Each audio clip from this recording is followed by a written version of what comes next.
മുജാഹിദ് ജമാഅത്ത് പോലത്തെ ആളുകൾക്ക് നമ്മുടെ മക്കളെ പെൺകുട്ടികളെ വിവാഹം കഴിച്ചു കൊടുക്കാനോ അവരുടെ പെൺകുട്ടികളെ നമുക്ക് വിവാഹം ചെയ്യാനോ പാടില്ല എന്ന ഒരു നിയമം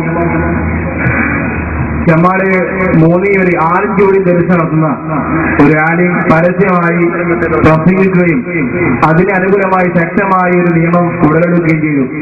ഇതിന്റെ തീരുമാനം എന്താണെന്ന് ഉസ്താദുമാരെ വ്യക്തമാക്കിയാൽ കൊള്ളാമായിരുന്നു. പാടില്ലാന്നല്ലേ ഇസ്ലാമിൽ സ്ഥിരപ്പെട്ട നിയമമാണ്, അതിന് കുഴപ്പമൊന്നുമില്ല. അത് പലരും പറഞ്ഞു അതല്ലേ പോലീസിൽ അങ്ങനെ പറഞ്ഞു പാടില്ലാന്നുള്ള നിയമമാണ്. അതെ, മുജാഹിദിന്റെ പെൺകുട്ടികളെ സുന്നികളുടെ പെൺകുട്ടികളെ മുജാഹിദുകൾക്കോ വിവാഹം ചെയ്തു കൊടുക്കുന്ന ചെറിയ ഹുക്കുമുണ്ട്.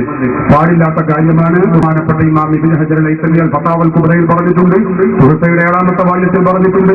അതിനൊക്കെ പുറത്ത് മുഹ്യിദ്ദീൻ സയ്യിദ് റഹ്മത്തുള്ളാഹി അലൈഹി തന്റെ ഉന്നത സ്വാധീനം എന്ന ഗ്രന്ഥത്തിൽ പറഞ്ഞിട്ടുണ്ട്. ഇമാം ഇബ്നു ഹജർ അൽ-ഹൈതമി എന്ന ഗ്രന്ഥത്തിൽ പറഞ്ഞിട്ടുണ്ട്. ബഹുമാനപ്പെട്ട മഹ്മൂദ് ഫത്ഹുൽ മുഈനിൽ പറഞ്ഞിട്ടുണ്ട്. എല്ലാവരും പറഞ്ഞ മസലയാണ്. ഉസ്മാൻ ബാഖവി ഇതിനെ അനുകൂലമായി ശക്തമായ ഒരു മസല തന്നെ അനുകൂലമാണ് എന്ന മസല തന്നെ അൽ-ഫർഖു ബൈന ശരീഅത്ത് കിതാബ് ഉദ്ധരിച്ച് അദ്ദേഹം വ്യക്തമാക്കിയിട്ടുണ്ട്. പാടില്ല എന്നാണ്.